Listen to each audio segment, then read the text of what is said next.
moto kura la clé tiendo a kura ka bo carton angana mo tiendo dole ka ni wuli ko karamoje ka ya barake semaine flakono tiendo o barato la chapila aka ne wole ko aka numéro nta Magic Pro sans fait Magic Pro kera sababu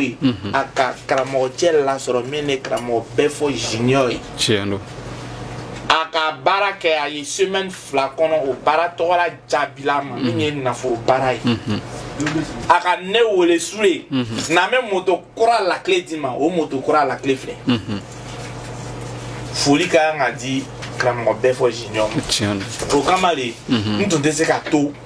lundi ka ya émission que faut nous mettre émission spéciale que micro tiendo pour une personne spéciale parce que anana Côte d'Ivoire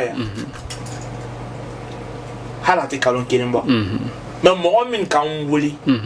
kwa ka bara ke ka dimo ko bara to wala jabila kun fa akun o kacha banashi tiendo a confirmation qu'elle a moto la clé wallahi bilay amara fo tiendo ado yere kan promis ko sule iketeu gramoje ka do ke a jabila nala dara sona mi mobili sakadima tiendo o fora avec fena ne tun lala nafuru barala mais gramo befo junior